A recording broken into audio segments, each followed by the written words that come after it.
કેમ છો બાળકો? તો બાળકો આજે આપણે એકમ અને માપન તેના સ્વાધ્યાય દાખલા શીખીશું અને ઓલમોસ્ટ આજનો વિડીયો લેક્ચર સ્વાધ્યાયની જે સિરીઝ છે તેની અંદર છેલ્લો હશે. વિદ્યાર્થી મિત્રો, આગળના 2 વિડીયો લેક્ચર્સ તમારે સમજવા હોય તો તેની લિંક ડિસ્ક્રિપ્શનની અંદર આપેલી છે, તમે ત્યાંથી તેને મેળવીને જોઈ શકશો. તો બાળકો, હું છું ભૂપેન્દ્ર ભગત અને સ્વાગત છે તમારું amazing channel the Krypton academy. ચલો બાળકો, આપણે જોઈએ 2.15 એક વિદ્યાર્થી ભૌતિક વિજ્ઞાનનો પ્રચલિત એવા કોઈ કણના પ્રચલિત. હવે હું તમને છે ને શોર્ટમાં કહી દઉં બેટા શું કહેવા માંગે છે. તો છે 2.15 બેટા એક છે ને એક સમીકરણ એને આપ્યું છે m is equal to m naught under root નથી લખ્યું, જો કે એને 1/2 લખ્યું છે 1 માઇનસ v સ્ક્વેર. એ કહે છે આ સમીકરણ ખોટું છે. આ સમીકરણની અંદર c અચળાંક મૂકવાની ભૂલ રહી, અચળાંક મૂકવાનું બાકી રહી ગયું છે. અચળાંક c શું છે બેટા? c છે શૂન્ય અવકાશમાં પ્રકાશનો એ કોન્સ્ટન્ટ છે, બરાબર? તમને ખબર છે 3 × 10⁸ મીટર પર સેકન્ડ. આ ક્યાંક લખવાનું બાકી રહી ગયું, શોધી કાઢો ક્યાં લખવું છે. પારિમાણિક વિશ્લેષણનો ટૂંકમાં ઉપયોગ કરો. જો બેટા m છે ને m છે દળ, m નોટ એ પણ દળ જ છે, પણ બેટા એ છે સ્થિર દળ, એટલે પદાર્થ સ્થિર હોય તેવી સ્થિતિમાં દળ. તો સર આ શું છે? આને આપણે ચલિત દળ એમ કહી શકશું, ચલિત દળ, બરાબર? અથવા તો પદાર્થ ગતિમાં હોય, પદાર્થ વિવેગથી ગતિમાં હોય તેવી સ્થિતિમાં તેવું દળ, સ્થિતિમાં દળ. બોલો, ખબર પડી બેટા? એટલે આ પણ દળ જ છે, પણ એ પદાર્થ ગતિમાં હોય તે વખતનું દળ. આ સ્થિર દળ. તમને એમ થશે કે પદાર્થ સ્થિર હોય કે ગતિમાં દળ તો સરખું જ હોય ને? એવું ખરેખર નથી બેટા. આઇન્સ્ટાઈનનો સાપેક્ષવાદ એવું કહે છે કે જો પદાર્થ ગતિમાં હોય, ખૂબ મોટા વેગથી ગતિ કરતો હોય ને, તો એની એટલી બધી જે ગતિ ઉર્જા છે એ ગતિ ઉર્જાનું રૂપાંતર દળમાં થતું હોય છે, પદાર્થનું દળ વધે છે. ગતિ કરતો પદાર્થ ખૂબ મોટા વેગથી, લગભગ પ્રકાશના વેગ જેવા મોટા વેગથી ગતિ કરતો હોય તો 100% તેનું દળ વધે છે. એની ઉર્જાનું રૂપાંતર દળમાં થાય છે. તમે લોકો બેટા ઉર્જા અને દળના રૂપાંતરને લગતું સમીકરણ E is equal two Δmc², આ કદાચ જાણતા હશો. આઇન્સ્ટાઈન ને આ સમીકરણથી આપણે ઓળખીએ છીએ, હે ને બેટા? આઇન્સ્ટાઈનના આ સમીકરણથી આપણે ઓળખીએ છીએ. તો એ રીતે ગતિ કરતા પદાર્થનું દળ અથવા ચલિત દળ કંઈક સ્થિર દળ કરતાં વધારે હોય છે. તો આ ચલિત દળ છે, સ્થિર દળ છે. અને v એ તમે સમજી ગયા તો વિવેગ છે, વિવેગ છે. પણ બેટા આ સમીકરણ છે ને 100% ખોટું છે. હવે કેમ ખોટું છે એ પણ બેટા હું તમને સમજાવી દઉં. 1 માઇનસ v², આ પદને જો બેટા, આ પદને જો, આ તમે સમજો પારિમાણિક દ્રષ્ટિએ આ ખોટું છે. કઈ રીતે ખોટું છે? 1 પરિમાણ રહિત છે તો આ પણ પદ પરિમાણ રહિત જ હોવું જોઈએ. vને તો પરિમાણ હોય ને બેટા, હે ને? એટલે v² એટલે આ ખોટું છે બાળકો, આ ખોટું છે, બરાબર? તો આને સાચું કઈ રીતે કરશો? તો સર આ પરિમાણ રહિત છે, આને પણ આપણે પરિમાણ રહિત કરીએ. ઉપર વેગ છે તો સર નીચે વેગ મૂકી દો. આ શું છે? વેગ જ છે, હે ને? તો બેટા આને સુધારીને 1 માઇનસ v², એને સુધારીને 1 માઇનસ v/c આ રીતે લખો, અથવા તો બેટા 1 માઇનસ v²/c² કરો. જો ઉપર બેટા વેગના પરિમાણ, નીચે સમયના પરિમાણ, મીન્સ સમયના શૂન્ય અવકાશના પ્રકાશનો વેગ, એટલે નીચે પણ વેગના પરિમાણ છે. તો પરિમાણ કેન્સલ થઈ ગયા, નહીં ખબર પડી બેટા? 1 માઇનસ v/c, જો આખાનો વર્ગ કરો. હવે ઉપર વેગ, નીચે પણ શૂન્ય અવકાશમાં પ્રકાશનો વેગ, ઉપર વેગ નીચે વેગ, બરાબર છે? પરિમાણ સરખા છે, કેન્સલ થઈ જશે. વર્ક કરો તેનાથી પરિમાણને તો એ ફરક નથી પડતો. એટલે આ પરિમાણ રહિત રાશિ થઈ ગઈ અને આ પરિમાણ રહિત છે. હવે વચ્ચે માઇનસ, ઓકે, સસ્ટેન કરી શકશે, રહી શકશે. તો આ સાચું. તો આ સૂત્રને બેટા તમે આ રીતે લખી શકશો. એમ કહી શકાય સાચું સમીકરણ. તો બેટા સાચું સમીકરણ થશે m is equal to m not બરાબર under root of 1 minus v²/c². Right બેટા? પેલું રેસ્ટ ટુ 1/2 ની જગ્યામાં પણ વર્ગમૂળ લખ્યું છે, લખી નાખો. ઓકે બેટા, હવે જોઈએ 2.16. 2.16 ચાલો બાળકો વાંચે. શું કહે છે? પરમાણવીય માપક્રમની લંબાઈનો સુવિધાજનક એકમ એંગસ્ટ્રોમ છે. અને બેટા એક એંગસ્ટ્રોમ, હા જો બેટા આ એક એંગસ્ટ્રોમ એટલે 10⁻⁻10 મીટર, આ યાદ રાખવાનું છે. તો પરમાણુ હાઇડ્રોજન પરમાણુનો વિસ્તાર એટલે કે તેની ત્રિજ્યા 0.5 એંગસ્ટ્રોમ લઈ હાઇડ્રોજન પરમાણુ બાળકો આ રીતે, આ તેનો ન્યુક્લિયસ, આ તેની પ્રથમ કક્ષા, મીન્સ એક જ ઇલેક્ટ્રોન છે એટલે આ કક્ષામાં ભ્રમણ કરે છે અને આ કક્ષાની ત્રિજ્યા બેટા હોય છે 0.5 એંગસ્ટ્રોમ. ઓકે, તો 1 મોલ હાઇડ્રોજન પરમાણુઓનું આણ્વિક કદ મીટર ક્યુબમાં કેટલું હશે? 1 મોલ હાઇડ્રોજન પરમાણુઓનું કદ. અચ્છા, એક કામ કરો, પહેલાં છે ને આ એક જ પરમાણુનું કદ કાઢો, બીજી વાત પછી કરીએ, હા ને? ચાલો, તો બાળકો એક પરમાણુનું કદ v, કદ બરાબર શું થાય બાળકો? 4/3 પાય r ક્યુબ. અને તમારે છે ને બેટા ગોળો વિચારવો પડશે, ગોળો. આ ગોળાનું કદ થશે બાળકો, ગોળાનું કદ 4/3 પાય r ક્યુબ. કે ભાઈ જે પરમાણુ છે એ પરમાણુ એક ગોળો સ્પીયર છે બેટા, અને આ સ્પીયરનું કદનું સૂત્ર લખ્યું છે. ઓકે, ચાલો, તો 4/3 પાય, ત્રિજ્યા ઉપરથી મૂકી દઈએ 0.5. હવે બેટા અહીંયા 0.5 એંગસ્ટ્રોમ છે એટલે -10 મીટર. અહીંયા બેટા આ એંગસ્ટ્રોમ છે એને મીટરમાં કન્વર્ટ કરજો, રાઈટ, અને તેનો ઘન કરો. આગળની ગણતરી તમે જાતે કરી લેજો બેટા, આટલા મીટર ક્યુબ. આ તો થયું બેટા ફક્ત એક પરમાણુનું કદ. તમને કહે છે 1 મોલ પરમાણુ, કંઈ વાંધો નહીં. તો હવે બેટા 1 મોલ હાઇડ્રોજન પરમાણુઓનું કુલ દળ કેટલું? તો સર એક પરમાણુનું દળ આ મને ખબર છે, ચાલો એને બેટા v થી ઓળખીએ છીએ આપણે, v. તો આવા લખી શકાય બેટા 1 મોલ પરમાણુઓ, એમ જ થાય ને બાળકો? 1 મોલ પરમાણુ, તમને ખબર છે બેટા 1 મોલ પરમાણુઓ થાય 6.023, હે ને બાળકો? 6.023 ગુણ્યા 10⁻23 જેટલા પરમાણુઓ થાય, બરાબર? તો બેટા અહીંયા જે કે પણ તમારી વેલ્યુ આવે અહીંયા મૂકો, અને અહીંયા જે કે પણ તમારી વેલ્યુ છે તે મૂકો, અને 6.023 ગુણ્યા 10⁻23 વડે ગુણી નાખો તો તમને 1 મોલ હાઇડ્રોજન પરમાણુઓનું કુલ દળ મળી જશે. ઓકે, આમાં વિશેષ કંઈ નથી.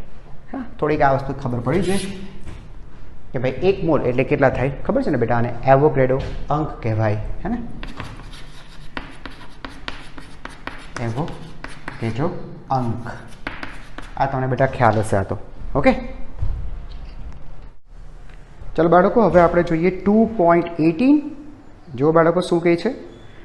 નીચેનું સામાન્ય અવલોકન સ્પષ્ટપણે સમજાવો. ઓકે, ઝડપથી ગતિ કરતી એક ટ્રેનની બારીમાંથી તમે બહાર જુઓ છો તો નજીકના ઝાડ, મકાનો વગેરે ટ્રેનની ગતિની વિરુદ્ધ દિશામાં ગતિ કરતા દેખાય છે, પરંતુ દૂરના પદાર્થો, પર્વત, શિખરો, ચંદ્ર, તારા વગેરે સ્થિર જણાય છે. એમ જ હોય બેટા. જો સાંભળો, તમે ટ્રેનમાં બેઠા છો, રાઈટ બેટા, અને તમે આગળ તરફ ગતિ કરો છો. તમે જોયું હશે બારીની બહાર તમે જુઓ છો તો પોલ છે, નજીક રહેલા પોલ છે, અથવા તો મકાન છે, અથવા તો ઝાડ છે બેટા, એ તમને છે ને પાછળ તરફ તમારાથી વિરુદ્ધ દિશામાં ગતિ કરતા જણાય છે. ખરેખર બેટા એ ગતિમાં નથી, તમે ગતિમાં છો, હે ને? બને છે શું? તમે તમારી જાતને સ્થિર અનુભવ કરો છો. જો બે વચ્ચે સાપેક્ષ ગતિ તો છે, દાખલા તરીકે આ મકાન છે તો આ મકાન, અને આ તમે છો તો તમે આગળ તરફ ગતિ કરો છો. એટલે બે વચ્ચે, આ બે મકાન અને તમારી વચ્ચે સાપેક્ષ ગતિ થઈ રહી છે, એકબીજાની સાપેક્ષે ગતિ તો થઈ રહી છે. પણ તમે જો તમારી જાતને સ્થિર અનુભવતા હોય, બરાબર છે, તો તમને શું દેખાય? વસ્તુઓ પાછળ તરફ જતી અનુભવાય, બરાબર? અનુભવાય છે. ઓકે, પણ એ તો સર સમજાયું. પેલી દૂર રહેલા જે સ્ટાર્સ છે અથવા તો ચંદ્ર છે, એકમ સ્તર આપણને ઓલમોસ્ટ સ્થિર જણાતા હોય છે, એટલી જગ્યાએ જ જણાતા હોય છે. ચાલો સમજો બેટા, ધ્યાન આપો. અહીંયા બેટા સમજો આ આપણે જ અવલોકન કરીએ, અવલોકન કરતા, અને સમજો સર આ નજીકનું કોઈ મકાન, હે ને બાળકો? ધ્યાન આપજો, આ નજીકનું કોઈ મકાન, બરાબર? અને અહીંયા ઘણેલું આ આપણું કોઈ સ્ટાર અથવા તો આ તારો, બરાબર બેટા? બરાબર ધ્યાન આપજો. હવે જો આ મકાન પરથી આવતા પ્રકાશના કિરણો આપણી આંખ આગળ બેટા કંઈક ખૂણો બનાવે છે, હે ને? જો આ ખૂણો સેટ θ1, અને પેલા તારા ઉપરથી આવતા આ બેટા, હે ને, પ્રકાશના જે કિરણો છે, આ કિરણો બેટા હે ને, એ પણ બેટા અહીંયા કંઈક ખૂણો બનાવે છે, સે θ2. તમે આકૃતિ પરથી જોતા જ ખબર પડી ગઈ હશે કે જે વસ્તુ નજીક છે એ આપણી આંખ આગળ મોટો ખૂણો બનાવે, બરાબર ને બેટા, હે ને. તો અહીંયા θ1 is double greater than θ2. Double greater દેનનો અર્થ થાય ખૂબ વધારે બેટા, વધારે તો ખરે જ પણ ડબલ ગ્રેટર દેન ખૂબ વધારે. θ1 બહુ મોટો થાય પેલાની સરખામણીમાં. વસ્તુ બેટા ઘણે દૂર હોય ને, જો આ વસ્તુ તમે દ્રષ્ટિસ્થાન ભેદ, હે ને, આ થિયરીની અંદર સમજતી વખતે પણ તમને લોકોને સમજાવ્યું છે કે આપણાથી વસ્તુ ઘણે દૂર હોય તો ઘણે દૂર રહેલી વસ્તુ પરથી આવતા પ્રકાશની કિરણો આપણી આંખ આગળ જે ખૂણો બનાવે એકદમ જ નાનો ખૂણો બનતો હોય છે. ઓકે બેટા, હવે તમે ગતિમાં છો, તમે તો બેટા આમ ગતિમાં છો, તમે ગતિમાં છો બાળકો, તમે ગતિમાં હશો એટલે આ જે ખૂણો છે ને એ સમય સાથે બદલાશે, બરાબર છે. θ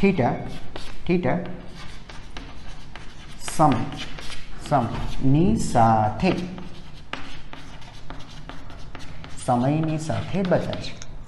તો બેટા એને આ રીતે લખી શકીએ કે આ કહેવાશે સમયમાં થતા ફેરફારનો દર, સમયની સાથે થતા ફેરફારનો દર. આને કહેવાય, એક મિનિટ બેટા હું નીચે લખું છું, dθ/dt નો અર્થ થાય, θ એટલે બેટા કોણીય સ્થાન, આ θ એટલે બેટા કોણીય સ્થાન લખી શકાય. θ શું છે? θ એટલે કોણીય સ્થાન. તો કોણીય સ્થાન નો સમયની કોણીય સ્થાનમાં થતા ફેરફારનો, કોણીય સ્થાનમાં થતા ફેરફારનો સમય દર, એટલે સમયની સાથે કયા દરે બદલાય છે બેટા એને કહેવાય કોણીય ઝડપ. ધ્યાન હશે બેટા, બરાબર. આને કહેવાય છે કોણીય ઝડપ. અને કોણીય ઝડપને બેટા આપણે ઓમેગાથી દર્શાવીએ. જો આ રીતે વાળી દેવાનું બેટા, આને ઓમેગાથી ઓળખીશું, ઓમેગા, રાઈટ બેટા, વાળી દેવાનું કોણીય ઝડપ.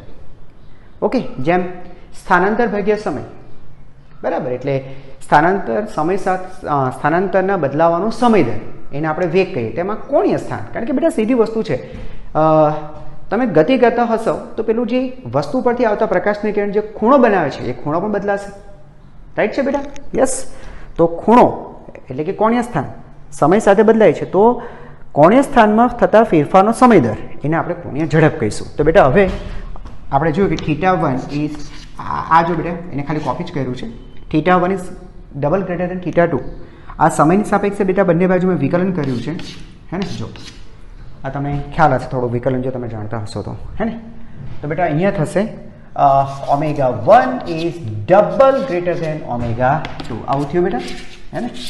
એટલે તમને મકાનની જે કોણીય ઝડપ છે એ તમને ઘણી વધારે દેખાશે, બરાબર છે, કમ્પેર ટુ સ્ટાર. એટલે સ્ટારની જે ગતિ છે એની જે કોણીય ઝડપ છે ખૂબ ઓછી છે, એટલે આપણને ઓલમોસ્ટ તે તેની જગ્યા પર જ એટલે કે સ્થિર દેખાશે. બોલો, ખબર પડી? અને બેટા આ આપણને ગતિમાં દેખાશે, બરાબર, ગતિમાં ઇનફ છે આટલું, બરાબર. બોલો બેટા, સમજાઈ ગઈ વાત? બરાબર સમજાઈ ગઈ? ઓકે.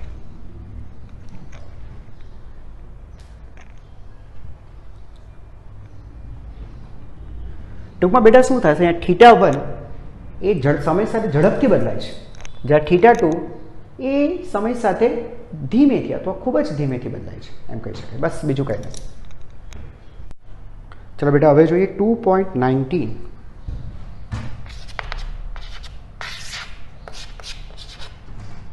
શું કહે છે? નજીક દેખાતા બે તારા સ્ટાર્સનું અંતર માપવા માટે દ્રષ્ટિસ્થાન ભેદની રીતના સિદ્ધાંતનો ઉપયોગ કરવામાં આવે છે. સૂર્યની આસપાસ પોતાની ભ્રમણ કક્ષામાં 6 મહિનાના સમય અંતરાલમાં પૃથ્વીના બે સ્થાનોને જોડતી રેખા એ બી છે. એક મિનિટ, થોડુંક આપણે સમજીએ પહેલાં. એક મિનિટ પહેલાં ધ્યાન આપજો. અચ્છા,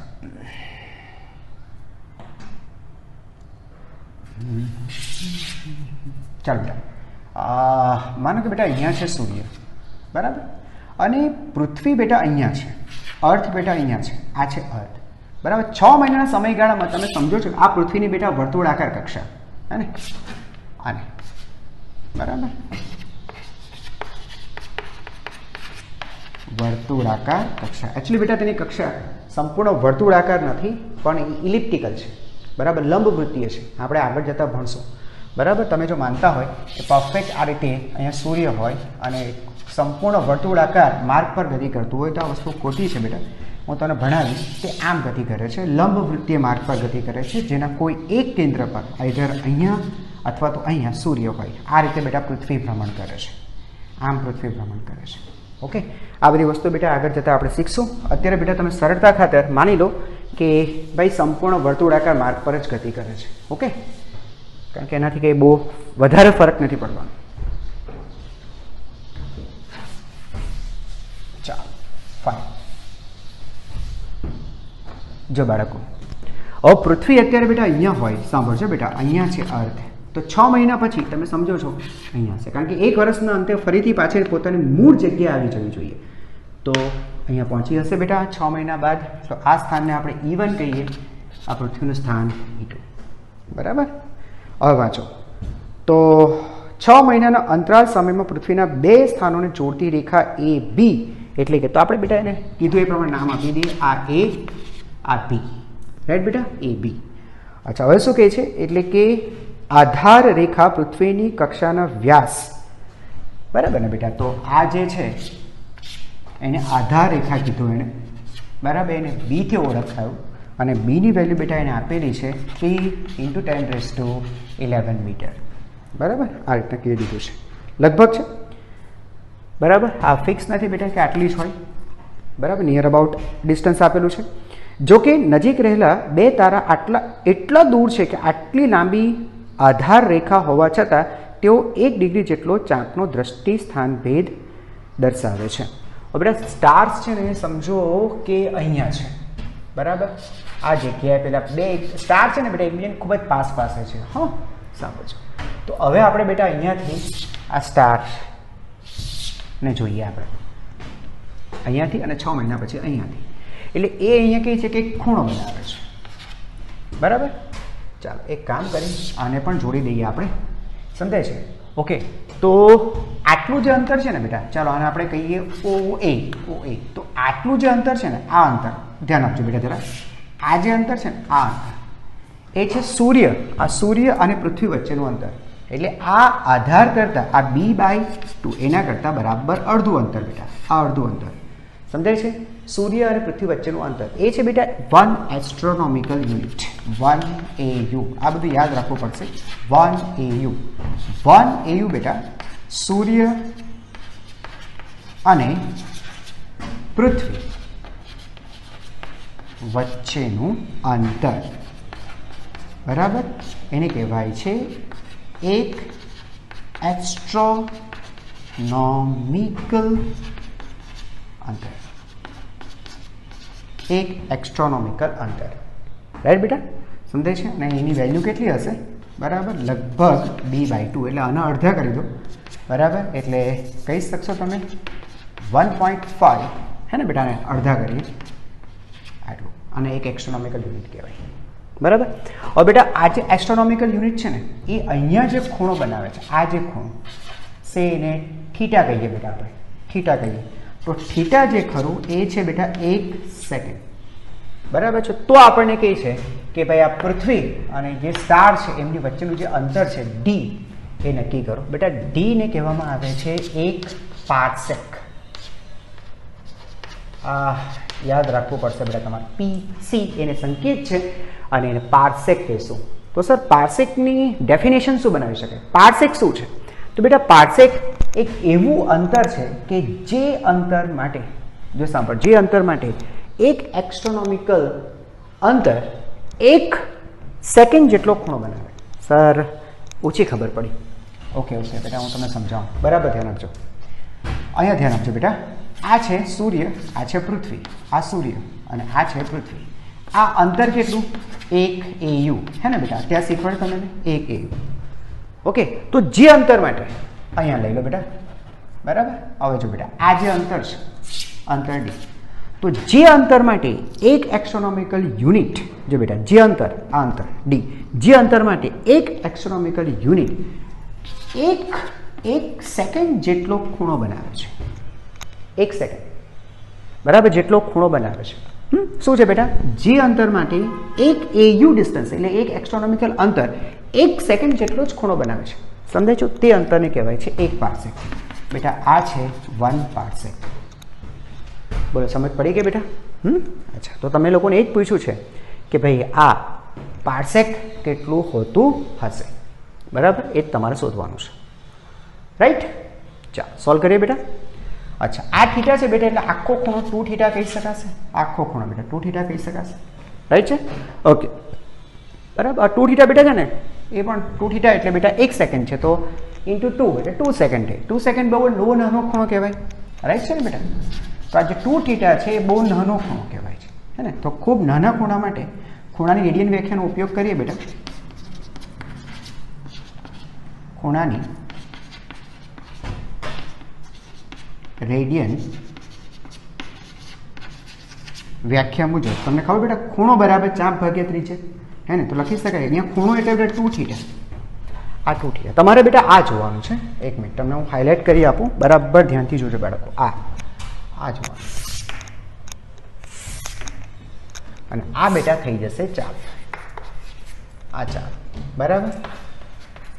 આ થઈ જશે ત્રિજ્યા, જે ત્રિજ્યા 1 પાર્સેક બરાબર છે, બરાબર. અને બેટા આ છે ખૂણો, રાઈટ? તો ખૂણો બરાબર ચાપ.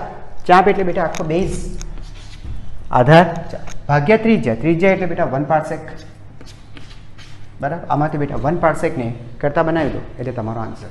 બોલો, ખબર પડી ગઈ બેટા? ઓકે, સો શું લખશો? 1 parsec is equal to B. બીની વેલ્યુ બેટા આપેલી છે 3 × 10⁻11 આવ્યું આટલા મીટર, ડિવાઈડ બાય 2 × થીટા, બરાબર બેટા? 2 × થીટા.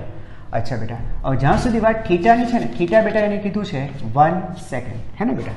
આ રહ્યો 2 થીટા લખીએ છીએ, બરાબર છે? હું 2 થીટાની વેલ્યુ તો મૂકું ને બેટા, 2 થીટા, નો ડાઉટ 2 થીટા. અહીંયા થીટાની જ વેલ્યુ મૂકવાની છે, પણ થીટા કેટલું છે બેટા? 1 સેકન્ડ. તો 1 સેકન્ડ અહીંયા નહીં મૂકી શકો ને તમે. Theta should be in radian.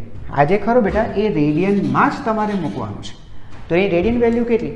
તો બેટા જો તમે લોકો સમજો, એમ લોકોને ખબર છે બેટા 180 ડિગ્રી બરાબર પાઈ રેડિયન, હે ને? 1 મિનિટ બેટા, 1 સેકન્ડ છે ને, તો પહેલાં 1 સેકન્ડ એટલે એક કામ કરો બેટા, પહેલાં એને ડિગ્રીમાં કન્વર્ટ કરી નાખો. આને ડિગ્રીમાં કન્વર્ટ કરી નાખો. સેકન્ડ છે એટલે એને 3600 વડે ભાગી નાખો એટલે આ ડિગ્રી થઈ જશે બેટા. 1 સેકન્ડ એટલે 1/3600 ડિગ્રી. અને એકવાર ડિગ્રી આવી જાય ને બેટા, એક વખત ડિગ્રી આવી જાય એટલે પાઈ વડે ગુણીને 180 વડે ભાગી નાખો એટલે આ થઈ ગઈ રેડિયન. સમજ પડી ગઈ બેટા? સમજાય છે? હવે આ જે રેડિયન વેલ્યુ છે બાળકો, એ રેડિયન વેલ્યુ તમે અહીંયા પુટઅપ કરશો, અહીંયા પુટઅપ કરતો આ વેલ્યુ. હા, પાઈની કિંમત 3.14 લખવાની છે, પાછા ભૂલતા નહીં. પાઈની કિંમત 3.14 લખવાની છે, એ ભૂલતા નહીં. એ મૂકો, બરાબર. અને પછી અહીંયા આન્સર મૂકજો. ખબર પડી ગઈ? તો તમને 1 પાર્સેક મળી જશે. અને બેટા આ આન્સર તમારો 1 પાર્સેક છે ને, એટલે 3.09 × 1 પાર્સેક એટલે 10⁻16 મીટર. આ તમારો આન્સર આવવો જોઈએ, 1 પાર્સેક બરાબર, રાઈટ બેટા? તો પાર્સેક ખબર પડી ગઈ ને, પાર્સેક શું અંતર છે? તો જે અંતર આગળ એક એસ્ટ્રોનોમિકલ યુનિટ, અહીંયા જો બેટા, જે અંતર માટે એક એસ્ટ્રોનોમિકલ યુનિટ 1 સેકન્ડનો ખૂણો બનાવે છે, તે અંતર એટલે 1 પાર્સેક. લખી નાખો. ઓકે બાળકો, આગળ જોઈએ 2.20. જો બાળકો 2.20 જો શું કહે છે, આપણા સૂર્યમંડળનો નજીકનો તારો 4.29 પ્રકાશ વર્ષ દૂર છે. પાર્સેકમાં આ અંતર કેટલું હશે?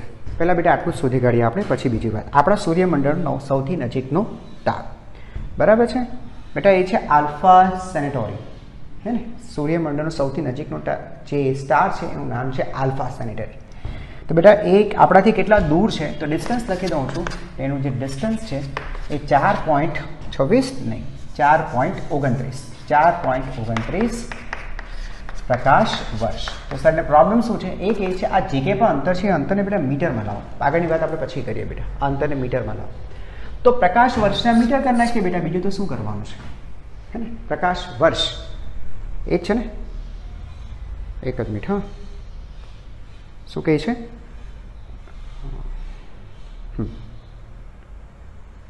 પારસેકમાં અંતર કેટલું હશે? પ્રકાશ વર્ષમાં નહીં બેટા, પારસેકમાં અંતર કેટલું હશે?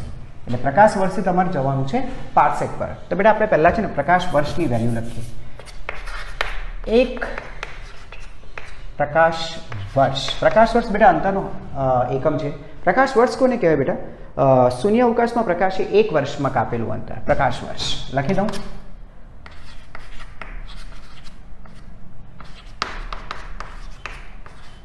શૂન્ય અવકાશમાં પ્રકાશે 1 વર્ષમાં કાપેલું અંતર. શૂન્ય અવકાશમાં પ્રકાશે 1 વર્ષમાં કાપેલું અંતર એને કહેવાય 1 પ્રકાશ વર્ષ. અને બેટા એ છે ને ગણી શકાય, એમાં કંઈ છે ને. c = d/2 આ સૂત્રનો ઉપયોગ કરજો, બરાબર. એટલે d = c × t. c ની વેલ્યુ બેટા એટલે c એટલે શૂન્ય અવકાશમાં પ્રકાશનો વેગ ખબર છે, અને સમય બેટા 1 વર્ષ. એટલે આ અંતર બેટા છે ને મીટર, આ ઝડપ મીટર પર સેકન્ડ છે, એટલે આ વર્ષ તમારે છે ને સેકન્ડમાં લાવવું પડતો. સેકન્ડ કેન્સલ થશે, તમારો આન્સર મીટરમાં આવી શકશે. ખબર પડી બેટા? અને 1 વર્ષની સેકન્ડ નહીં આવડતો એવી ચિંતા નહીં કરતા. 365.4 એક્ઝેક્ટ લખીએ તો આટલા દિવસ થાય બેટા. એ દિવસના 24 કલાક અને 24 કલાકની 3600 સેકન્ડ. એટલે આના કન્વર્ઝન કરીને તમે સેકન્ડ લાવજો, સેકન્ડ આવી જાય પછી આમાં વેલ્યુ પુટઅપ કરી દેજો એટલે તમને અંતર મળી જશે. તો કે આટલા મીટર, આ તમને ડી મળશે. પ્રકાશ વર્ષ મળી ગયો બેટા. તો એ હું તમને કહી દઉં બેટા, એક પ્રકાશ વર્ષ એટલે કેટલું થાય? એ છે 9.46 × 10⁻16 આ છે બેટા એક પ્રકાશ વર્ષ.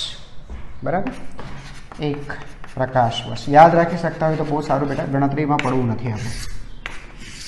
બરાબર, 9.46 × 10⁻15 મીટર, ઓલમોસ્ટ 10⁻16 જેવું છે.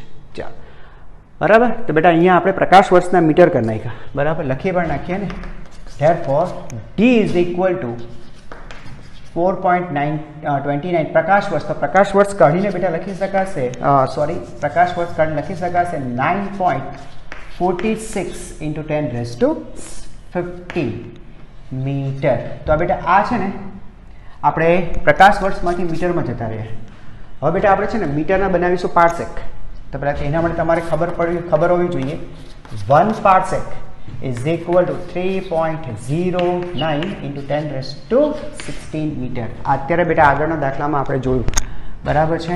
2.19માં બેટા અત્યારે આપણે ચેક કર્યું. અને એક પારસેક એટલે શું? એક પારસેક બેટા અંતર છે કે જે અંતર માટે એક એસ્ટ્રોનોમિકલ જે અંતર છે એ અંતર 1 સેકન્ડનો ખૂણો બનાવે છે. બરાબર. તો બેટા ડી શું થશે? ડી થશે 4.29 × 9.46 × 10⁻15. હવે આ મીટર છે ને બેટા, એ મીટરને રિમૂવ કરો અહીંયાથી. 1 મીટર બરાબર શું લખાશે બેટા? 1/3.09 × 10⁻16 છેદમાં કે બેટા આટલા પારસેક. જો બેટા અહીંયા મીટર, તો આના મીટર બરાબર શું થશે? તો આ 1 પારસેકના છેદમાં આટલા, તો 1 પારસેકના છેદમાં આટલા. બેટા અહીં તમે ગણતરી કરો એટલે તમને મળી જશે 4.29 પ્રકાશ વર્ષ બરાબર આટલા પારસેક. બરાબર છે. હવે કેટલા છે એ તમે જાતે જોઈ લેજો. બરાબર ને, ગણતરી કરી લેજો. ઓકે,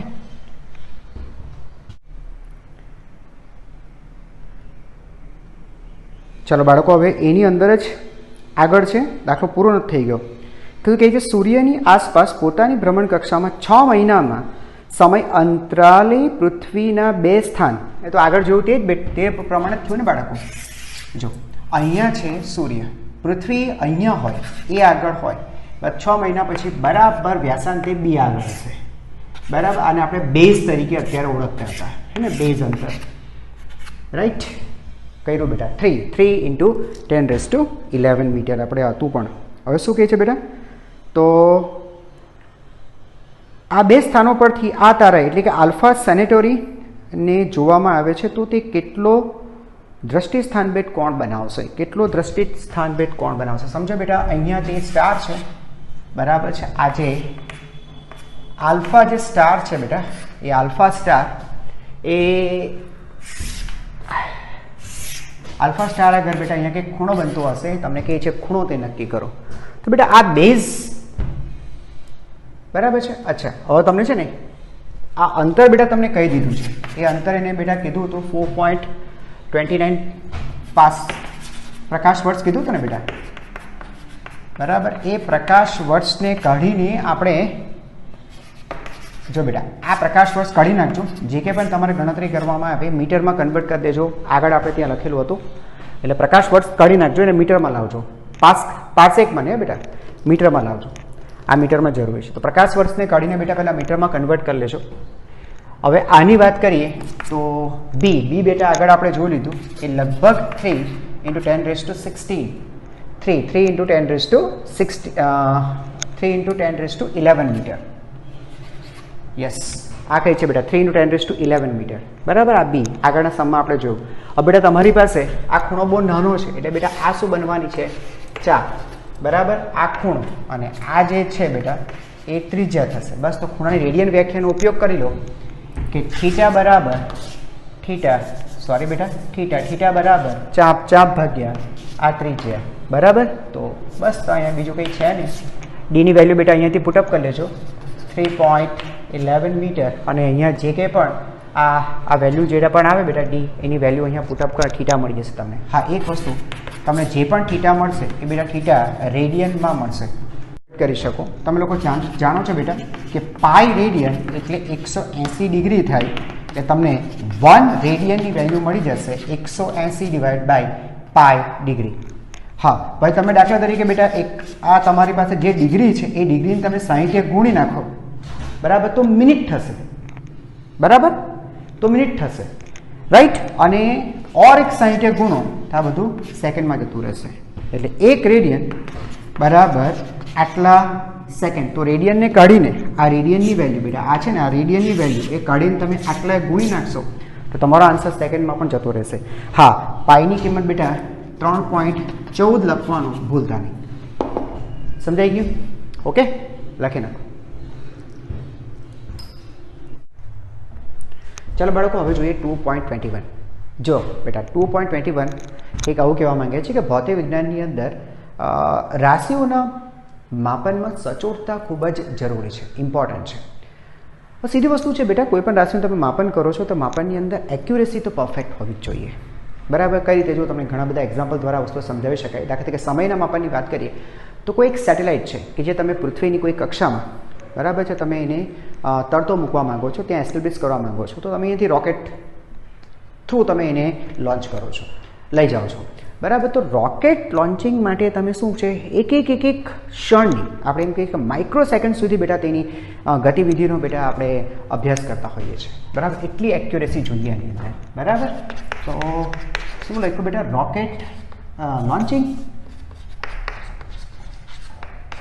રોકેટ લોન્ચિંગ માટે સમયનું માપન, બરાબર, માઇક્રો સેકન્ડ, બરાબર છે. 1 મિનિટ તો ચાલશે. માઇક્રો સેકન્ડ સુધીની સચોટતાથી કરવામાં આવે છે. ખબર બેટા? Micro second 10⁻⁻6 second. આટલા સેકન્ડનો 10 લાખમાં ભાગ સુધી અંદર જે કંઈ પણ ગતિવિધિ થશે એવું તમારે બરાબર પહેલાંથી જ પ્લાનિંગ હોય છે, અથવા તો તે વખતે લોન્ચિંગ વખતે આ દરેક વસ્તુને બારીકાઈથી જોવામાં આવે છે, રાઈટ છે. આટલા માઇક્રો સેકન્ડની અંદર સર કઈ રીતે વસ્તુ જોવાતી હોય તો બેટા એ છે ને બહુ સ્લો મોશન્સ કેમેરાસ હોય કે જેની અંદર દર એક નાની સેકન્ડની અંદર થતી વસ્તુઓ કેપ્ચર થતી હોય છે. ફોર એક્ઝામ્પલ 2 રનર છે, 2 રનર એ ક્રોસ ફિનિશિંગ લાઇનની એકદમ સાથે ઓલમોસ્ટ એક સાથે ફિનિશ કરે છે. નક્કી કરવું અઘરું પડી જાય છે કે આમાં ફર્સ્ટ કોણ. તેવા સમય એમાં એવી સિચ્યુએશનમાં શું કરતા હોય છે બેટા? સમયના બહુ નાના સરખા ભાગની અંદર, બરાબર છે, એને સ્લો મોશનની અંદર એના વિડીયોઝ જોવામાં આવે છે કે ભાઈ આ આખો જે સમય છે, જે કંઈ પણ આ બહુ સૂક્ષ્મ સમયની અંદર જે કંઈ ઘટના બની છે એ સમયની એ લોકો એકદમ નાના પાર્ટમાં ડિવાઈડ કરીને એના ફ્રેમ જોતા હોય છે, ત્યારે ખબર પડે આપણે. તો આમાં એક્યુરેસીનું બેટા બહુ જ ઇમ્પોર્ટન્ટ છે, બરાબર છે. માપવું બહુ અગત્યનું હોય છે, એક્યુરેટ માપન કરવું બહુ જરૂરી છે. અચ્છા, તો આ તો બેટા તમે સમય વિશે સમજાયું. લંબાઈની વાત કરીએ કે તો સમજો બેટા, દાખલા તરીકે તમે ન્યુક્લિયસનું તમે કદ માપો છો, જો પદાર્થો તો પરમાણુ પણ કહી શકતા, પણ પરમાણુ કરતાં સૂક્ષ્મ છે ન્યુક્લિયસ. બરાબર, ન્યુક્લિયસનું કદ અથવા તો ન્યુક્લિયસના કદ ના માપનમાં 10⁻⁻15 મીટર. તમને ખબર પડે બેટા ફર્મી. બરાબર બેટા, ફર્મી, રાઈટ, સોરી, ફર્મી ક્રમ સુધી લંબાઈની સચોટતા જોવી પડે છે. ન્યુક્લિયસ તો બેટા બહુ સૂક્ષ્મ છે, એનું જે સાઇઝ છે એ ફર્મી ક્રમમાં હોય. બરાબર છે, એટલે ત્યાં તો ખૂબ જ ધ્યાન રાખવું પડે. એક નાની નાની લંબાઈનું, એકદમ સૂક્ષ્મ લંબાઈઓ ધ્યાનમાં રાખીને તેનું કદ નક્કી કરાતું હોય છે. ઓકે, અચ્છા, તો આ લંબાઈની વાત થઈ ગઈ. હા, પછી જો બેટા તમે લેસરની વાત કરીએ ને, લેસર તમે જોયા હશો, લેસિક સર્જરી કે આવું પણ થતું હોય, તો લેસરથી કામ કરતી વખતે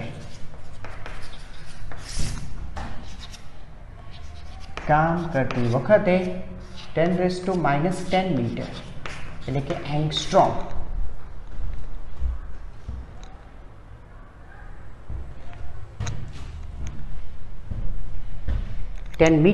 એંગસ્ટ્રોમ સુધીની સચોટતા જોવી પડતી હોય છે.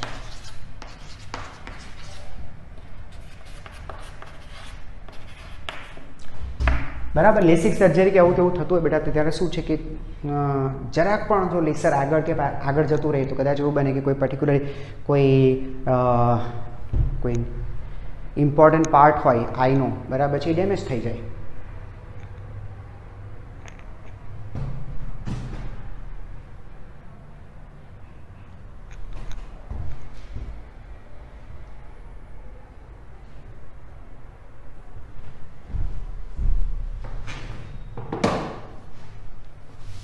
ચાલો બાળકો, હવે જોઈશું આપણે 2.21. જો બેટા 2.21ની અંદર એ કહે છે કે ભૌતિક વિજ્ઞાનની અંદર રાશિઓનું માપન ખૂબ જ સચોટતાથી કરવું મહત્વનું હોય છે. યસ, એ બહુ અગત્યનું છે કે તમે રાશિનું માપન એકદમ એક્યુરેટલી કરો. જો તમને કેટલાક એક્ઝામ્પલ દ્વારા વસ્તુ સમજાવી શકાય. દાખલા તરીકે બેટા બે રનર છે, સમયની વાત કરું, સમયનું માપન કેમ એકદમ એક્યુરેટ કરવું પડતું હોય છે. સમજો બેટા, બે રનર છે અને ફિનિશિંગ લાઈન ક્રોસ કરે છે, ત્યારે છે ને બેટા ખબર જ નથી પડતી કે આની અંદર ફર્સ્ટ કોણ, કારણ કે એકદમ ઓલમોસ્ટ એ લોકો સાથે ક્રોસ કરે છે, સમજાતું નથી. કારણ કે જે પણ ઘટના બની છે એટલી ફાસ્ટ અને બની ગઈ છે કે તે મુમેન્ટે આપણને ખબર જ નથી પડતી. તો આપણી પાસે એવા સ્લો મોશન્સ કેમેરાસ હોય છે કે જે સમય છે, સમયના નાના નાના ભાગની અંદર, બરાબર છે, એક ફ્રેમ એટલે કેપ્ચર કરી લેતું હોય છે. તો એ સમયગાળાની અંદર કે ભાઈ જે સમય છે, સમય માનો કે કોઈ 0.0001 સેકન્ડ, બરાબર છે, સેકન્ડની અંદર આ ઘટના બની, પછીની સેકન્ડમાં આ ઘટના બની છે. તો એ સમયના નાના સમયનું બહુ નાનું મૂલ્યાંકન કરતું હોય છે. તો આપણને આઈડેન્ટિફાઈ કરી શકીએ કે આની અંદર ફર્સ્ટ કોણ હતું. બરાબર છે. બીજું એક એક્ઝામ્પલ લઈએ. ફોર એક્ઝામ્પલ બેટા, તમે કોઈ સેટેલાઇટ છે, આ સેટેલાઇટને તમે પૃથ્વીની કોઈ કક્ષાની અંદર તમે તરતો મૂકવા માંગો છો, તો એના માટે તમે શું કરશો? રોકેટ લોન્ચ કરશો અને સેટેલાઇટને તમે રોકેટ થ્રુ ત્યાં લઈ જશો. તો એ રોકેટની જે ગતિ છે અથવા લોન્ચિંગ વખતે માઇક્રોસેકન્ડ સુધીની સમયની સચોટતા, એટલે કે એ એટલા સમયની અંદર જે કંઈ પણ ગતિવિધિ થતી હોય છે બધી એકદમ બારીકાઈથી અવલોકન કરાતી હોય છે. બરાબર છે. તો રોકેટ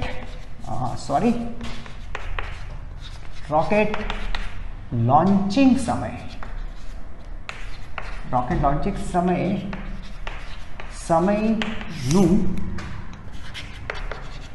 માપન માઇક્રોસેકન્ડ, બરાબર, ક્રમની સચોટતા થી કરાય છે. એક માઇક્રોસેકન્ડની અંદર થતી ગતિવિધિઓ બેટાનું બારીકાઈથી અવલોકન કરાય છે, હે ને? સમજાય છે? તો તમે પરફેક્ટ તમારું જે કંઈ પણ તમારું ગોલ છે તમે અચીવ કરી શકશો, રાઈટ. નહીં તો બેટા થોડું પણ સમયની અંદર આગળ પાછળ થઈ જશે તો તમે ગોલ અચીવ નહીં કરી શકશો, બરાબર છે. તો આ સમયની વાત થઈ. અચ્છા, પછી કોઈ લંબાઈની વાત કરીએ તો અચ્છા હા, જો બેટા લેસર સર્જરીની વાત કરીએ. લેસરથી કામ કરતી વખતે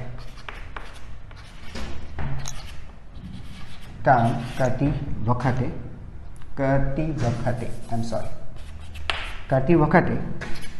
10⁻10 એટલે કે એંગસ્ટ્રોમ ક્રમની સચોટતા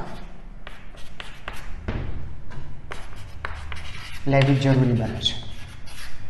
બેટા લેસર બીમથી બેટા કોઈ પણ સર્જરી થતી હોય અથવા તો બીજા કોઈ પણ, બરાબર છે, ઇન્ડસ્ટ્રીઝની અંદર કોઈ પણ વર્ક થતું હોય તો બેટા એની અંદર શું છે, જે કંઈ પણ વર્ક થતું હોય છે ને એની અંદર લંબાઈ કેટલી બેટા, આ જે લંબાઈ છે એ લંબાઈ એંગસ્ટ્રોમ ક્રમની સચોટતા સાથે કામ થાય, કે થોડુંક પણ બરાબર વધારે કે ઓછું નહીં થવું જોઈએ, બરાબર. તમે સમજો કે સર્જરી થતી હોય, દાખલા તરીકે આંખની સર્જરી થતી હોય ને તમે લેસરનો તમે યુઝ કરતા હો તો એ લેસર થોડુંક પણ આગળ કે પાછળ નહીં જવું જોઈએ, નહીં તો તમને ખબર છે, બરાબર છે, કે વસ્તુઓ ડેમેજ કરી શકે, રાઈટ છે.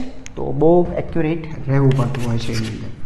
પછી વાત કરીએ બેટા ન્યુક્લિયસનું કદ માપવું છે આપણે. ન્યુક્લિયસનું કદ, તો ન્યુક્લિયસના કદનું માપન કરતી વખતે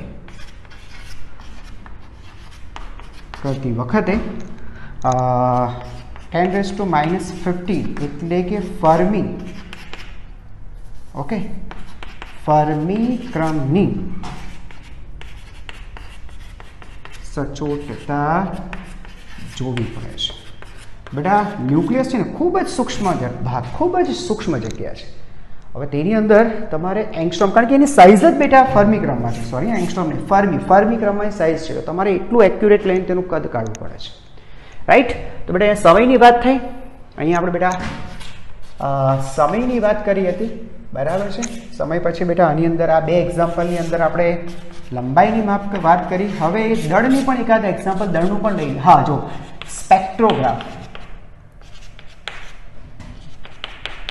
સ્પેક્ટ્રોગ્રાફથી દળનું માપન, સાંભળજો દીકરા, દળનું માપન કરતી વખતે 10⁻30 kg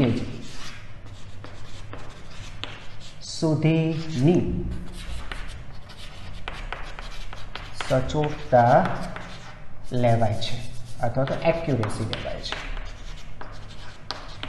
બરાબર.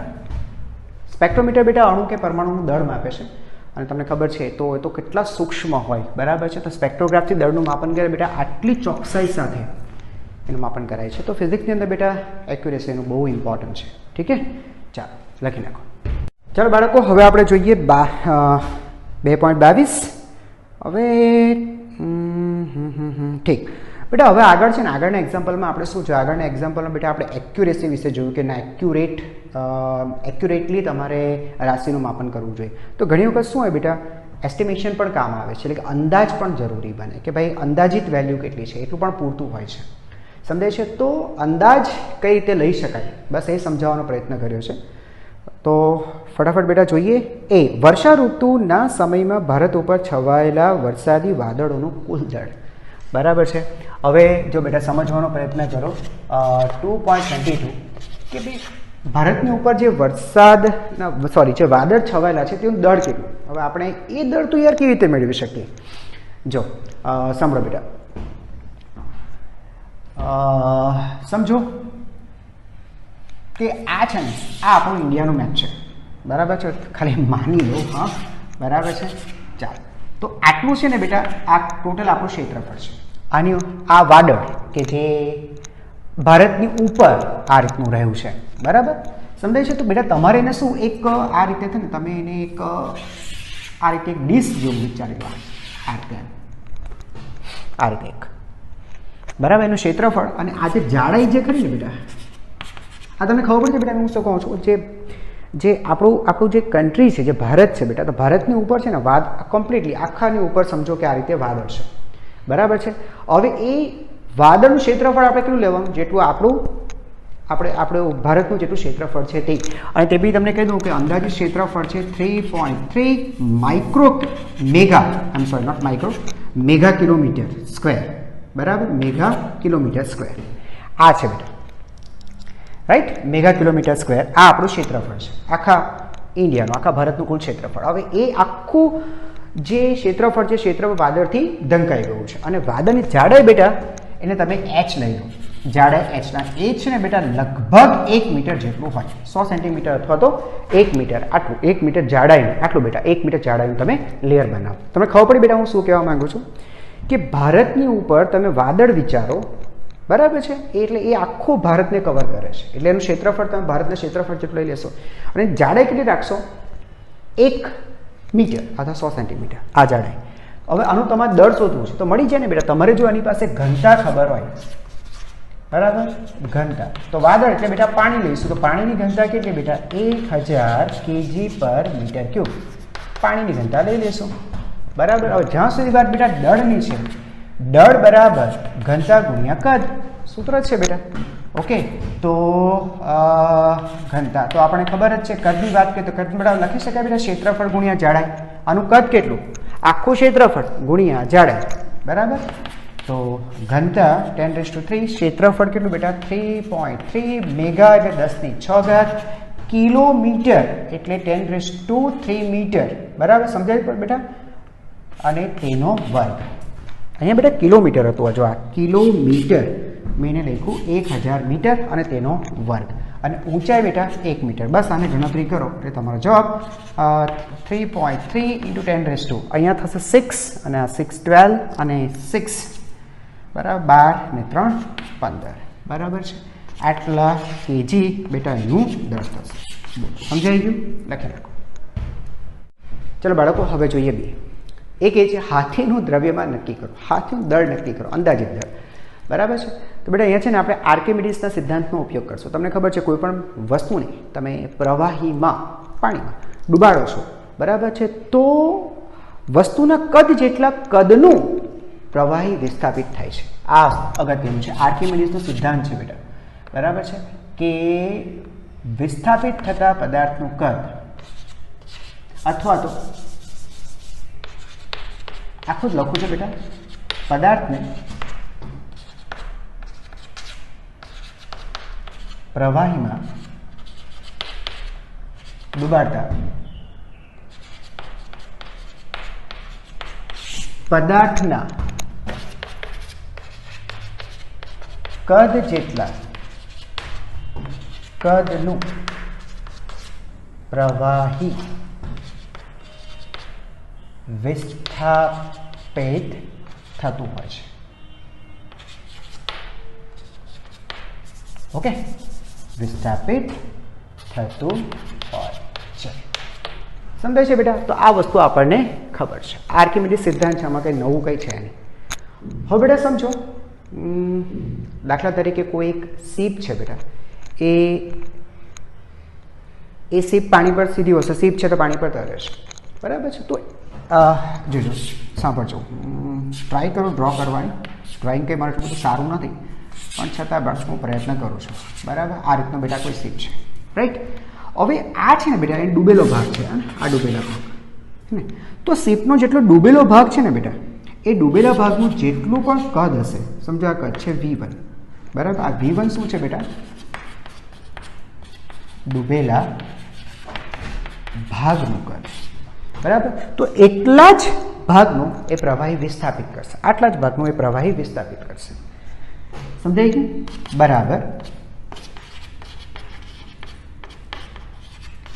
વિસ્થાપિત થતા પાણી એટલે અહીંયા પ્રવાહી પાણી છે, પાણીનું, રાઈટ બેટા, સમજાય છે. તો આ આપણે મેળવી લઈએ, ચાલો આ મેળવી લઈએ, રાઈટ. હવે બેટા છે ને આની અંદર આપણે હાથીને ઊભો રાખી દઈએ, ચાલો તો ઊભો રહી જાય, હા ને, જોયો આ રીતનું છે.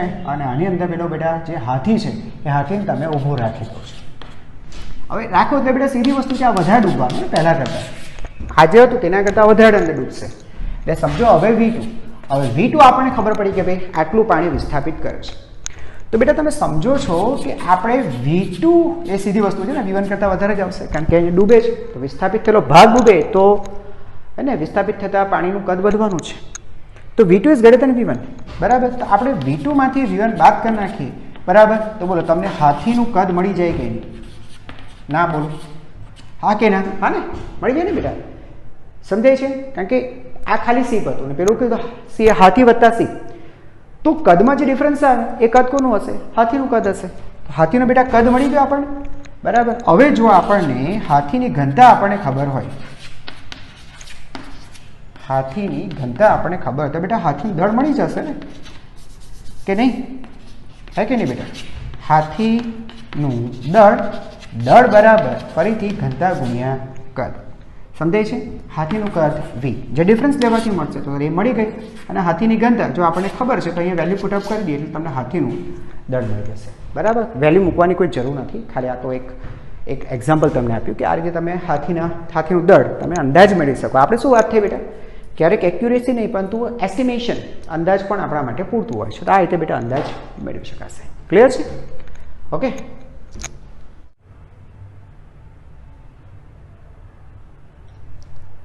ચાલો બેટા હવે થર્ડ જોઈએ. કોઈ આંધી દરમિયાન પવનની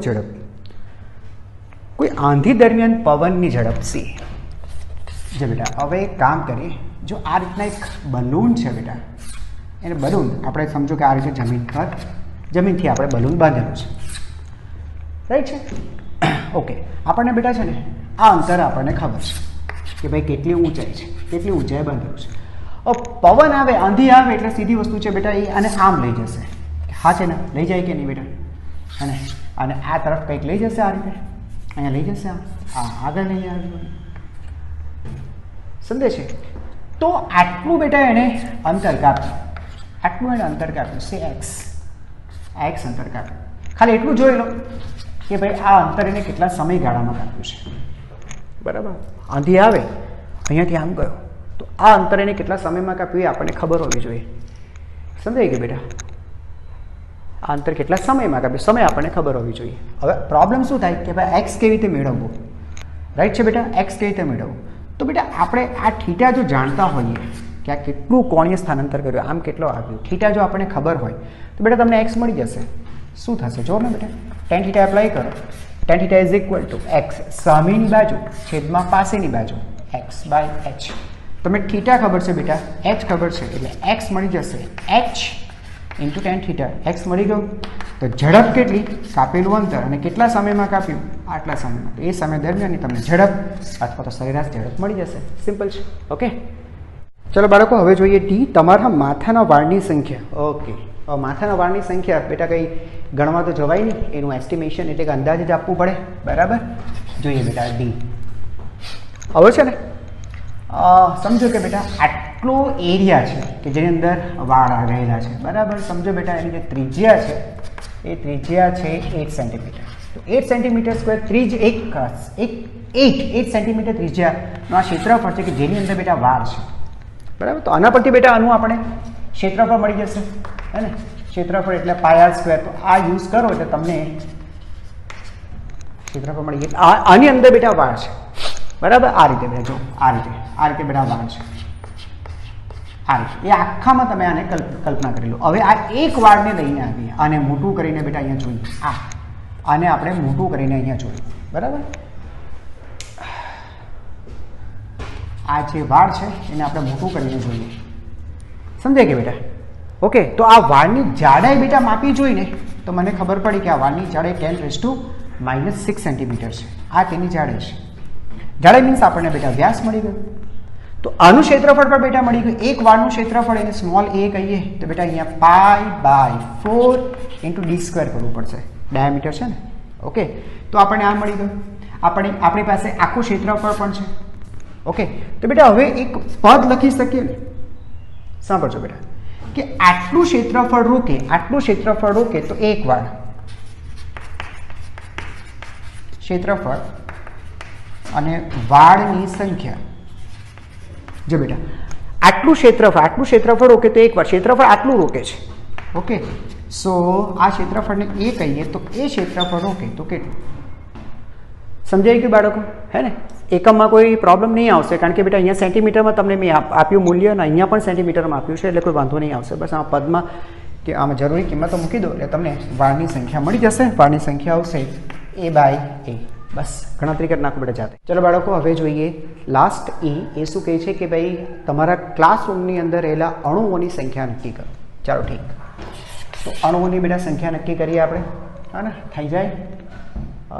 થઈ જશે બેટા, આપણને કદ ખબર હોય તો થઈ જશે. ચાલો બેટા, તમને છે ને આટલું કંઈક આવડવું જોઈએ કેમેસ્ટ્રી કે STPA 1 મોલ.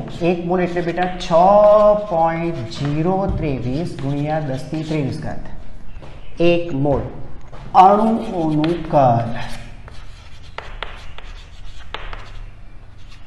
અણુઓનું કદ 22.4 લીટર છે.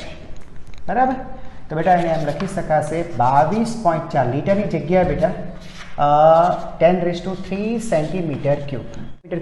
ઓકે બેટા, તો એને એ રીતે પણ લખી શકાશે 10⁻22.4 10⁻³ સેન્ટીમીટરની જગ્યાએ બેટા 10⁻² મીટર અને તેનો ઘન.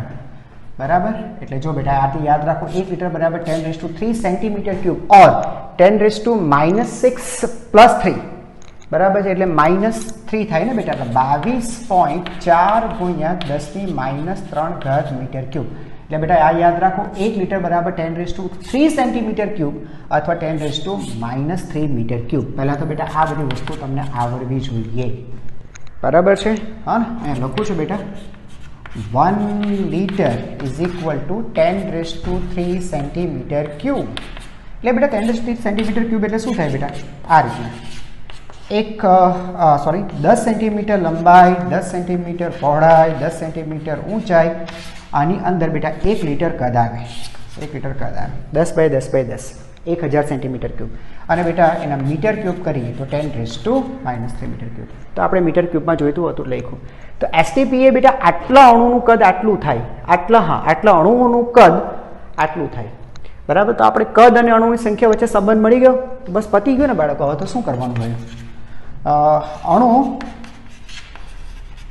અણુની સંખ્યા, ધ્યાન આપજો બાળકો, સંખ્યા અને આ બાજુ લખીએ કદ બેટા. બરાબર, નહીં, આપણે બેટા સંખ્યા જોઈએ છે ને, રાઈટ? તો આપણે શું લખશું બેટા? કદ અને અણુઓની સંખ્યા. રાઈટ બેટા? તો કદ 22.4 લીટર 22.4 લીટર અથવા 10⁻³ મીટર ક્યુબ આટલું હોય ત્યારે અણુઓની સંખ્યા 1 મોલ. બધું જ લખું છું બેટા, ધ્યાન આપજો. 1 મોલ એટલે 6.023 ગુણ્યા 10⁻23. જો બેટા મોલની સ્પેલિંગ લખ્યું હોય ત્યારે MOLE લખો, પણ જ્યારે એકમ લખવું હોય ત્યારે MOL જ આવશે. તો આટલી સંખ્યા. તો સર આપણા ઓરડાનું કદ,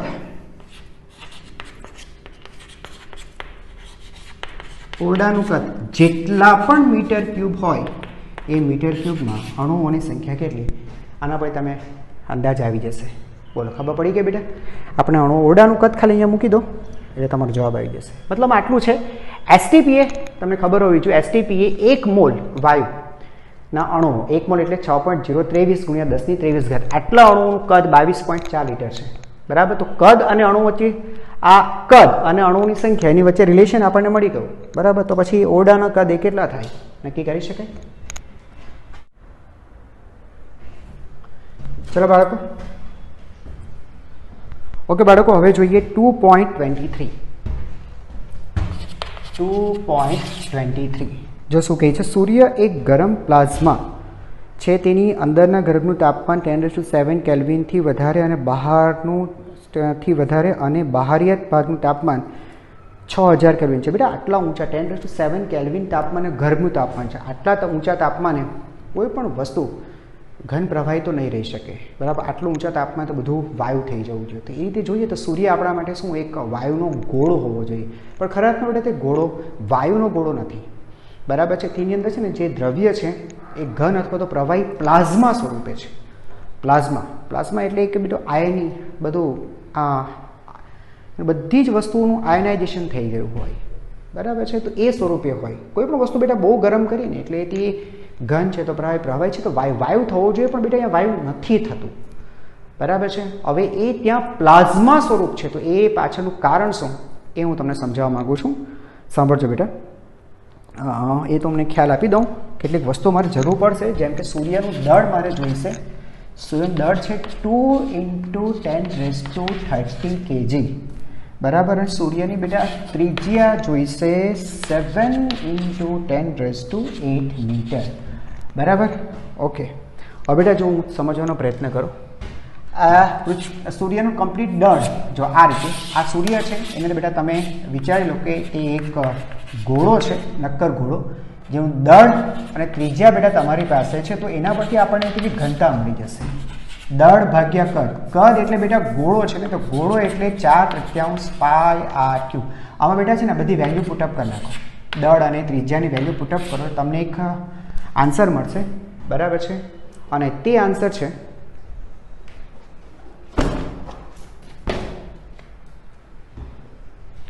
અને બેટા તે છે 1.4 g/cm³. આ ઘનતા છે ને બેટા ઘણી વધારે છે, ઘણી વધારે છે. તો આની પાછળનું કારણ છે સૂર્યનું ગુરુત્વાકર્ષણ બળ.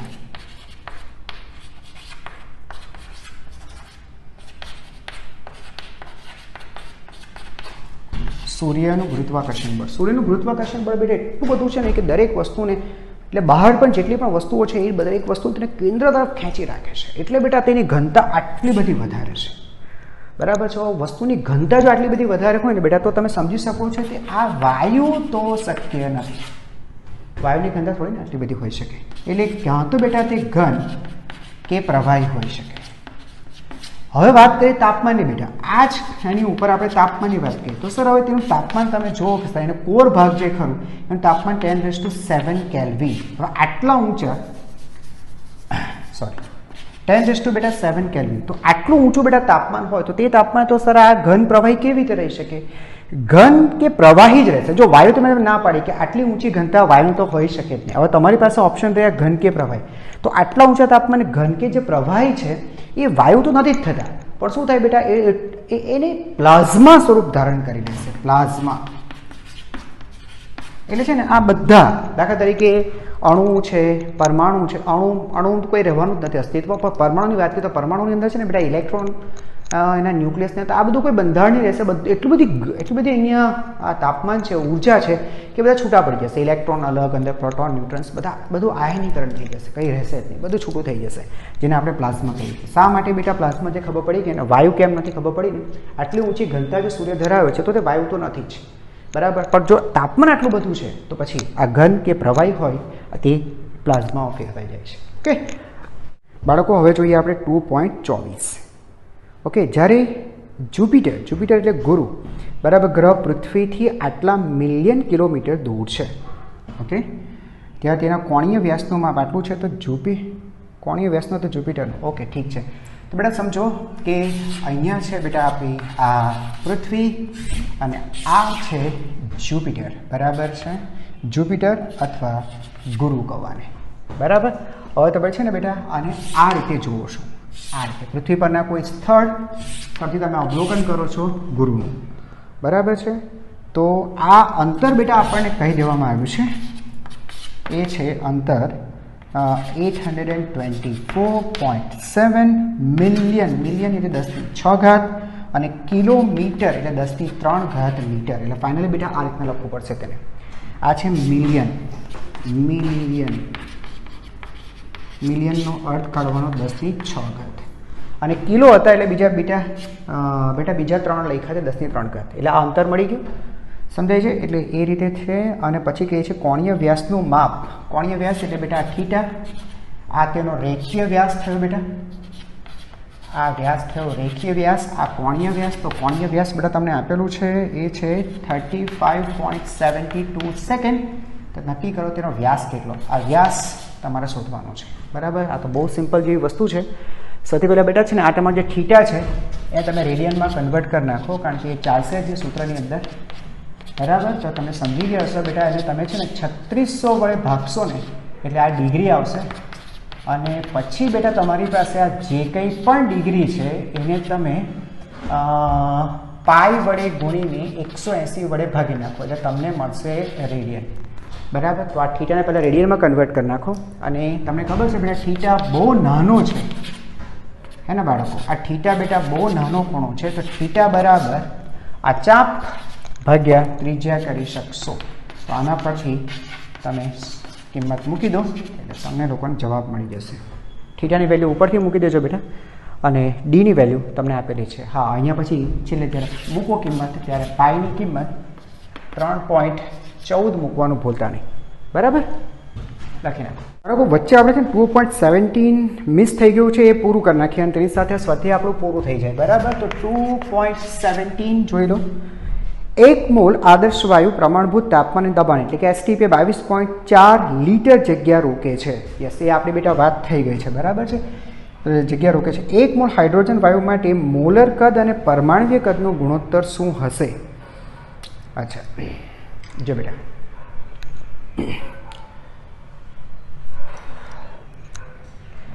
1 મોલ. પહેલાં તો એક કામ કરો બેટા, તમને હાઇડ્રોજન પરમાણુની વાત કરે છે ને,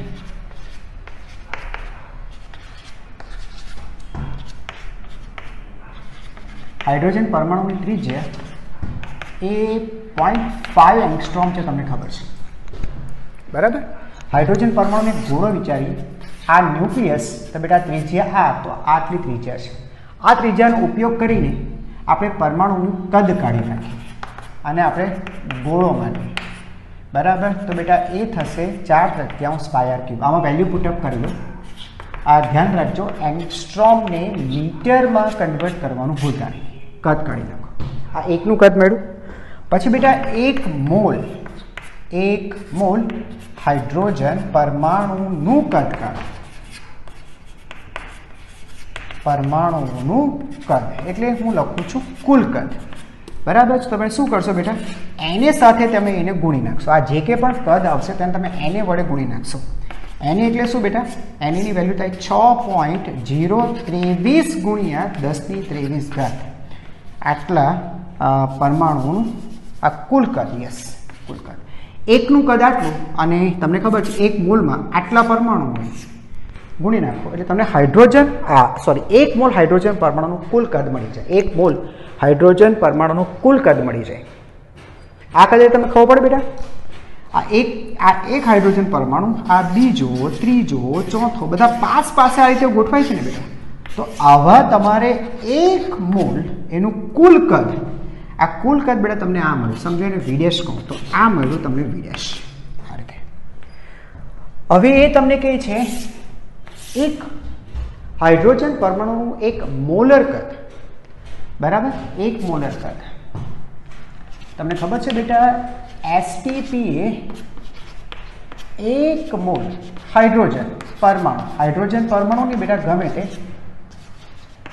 પરમાણુ, ખરેખર હાઇડ્રોજન પણ નહીં બેટા, ગમે તે પરમાણુનું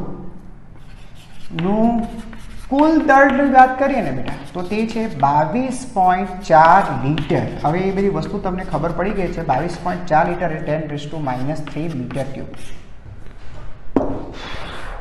તો સારા એકને એક જ થયું ને. આ તમે એક લખ્યું ને, 1 મોલ હાઇડ્રોજન પરમાણુઓનું કુલ દળ. તો એ જ છે ને બેટા, 1 મોલ હાઇડ્રોજન પરમાણુ કુલ દળ. ના બેટા, આ છે ને તેનું મોલર કદ છે. આને છે ને બેટા એનું મોલર કદ કહે છે. મોલર કદ એટલે એ છે ને ફ્રી હોય ત્યારે આપણે કહીએ કે આ રૂમની અંદર 1 મોલ હાઇડ્રોજન પરમાણુ છે તો બધા બેટા ફ્રી હોય. તમને ખબર પડે છે બધા ફ્રી હોય તો તે 22.4 લીટર જગ્યા રોકશે. આ બહુ મોટી જગ્યા છે. આની સરખામણીમાં બેટા આ તો બધા એકદમ પાસે મૂકી એકદમ ગીચો ગીચ ભરી દઈએ આપણે તો આટલું કદ રોકે. બાકી તમે એને ફ્રી મૂકી દો બરાબર તો 1 મોલ માટે તમારે 22.4 લીટર જગ્યા જોઈશે બેટા. આટલી જગ્યા જોઈશે. નહીં ખબર પડી? આ પરમાણુ અને એકનું કદ તમને ખબર છે બરાબર. હવે બધાને તમે પાસે રાખો તો કુલ કદ આટલું થાય. બરાબર છે. પણ તમે આ બધાને ફ્રી કરી દો. તમને ખબર છે વાયુ છે, સમજાય છે, તો અણુઓ તો બે સ્પેસિયસ અલગ અલગ રહેશે. તો એટલા સ્પેસની અંદર તમારે એક મોલ હાઇડ્રોજન પરમાણુ રાખવા હશે તો 22.4 લીટર જગ્યા જોઈશે. બહુ મોટી છે, કારણ કે સ્પેસિયસ થઈ અલગ અલગ થઈ જાય છે. એટલા માટે આ બેનું બેટા આ કેટલું મોટું છે જોવા માટે આપણે આનું છે ને આપણે ગુણોત્તર લઈએ એટલે આપણને ખબર પડે, રાઈટ. ચાલો, તો આ કદને આપણે V" કહીએ બેટા, તો તમને V"/V' નો ગુણોત્તર લઈ લો. બરાબર છે. એટલે આ રીતે બેટા 22.4 × 10⁻³ અને અહીંયા જે કંઈ પણ આવે છે બેટા એ લઈ લો એટલે તમને આન્સર મળી જશે. અને તે આન્સર કંઈક આટલું છે.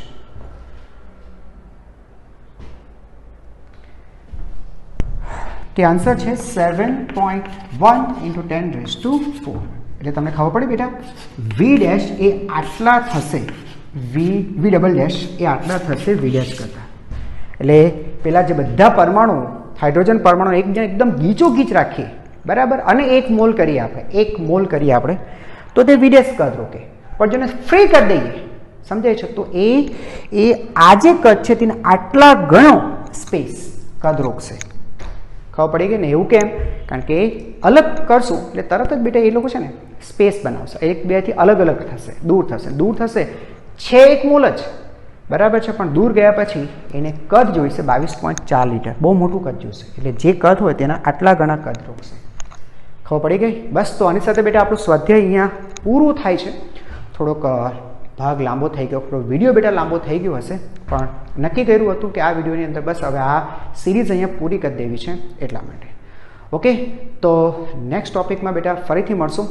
અને હા, લાઈક અને શેર કરવાનું બાળકો ભૂલતા નહીં, અને ચેનલને સબસ્ક્રાઈબ અને બેલ આઇકન દબાવી દેજો. ઓકે બેટા, તો ફરીથી મળશું. ત્યાં સુધી અભ્યાસ કરતા રહો. Thank you.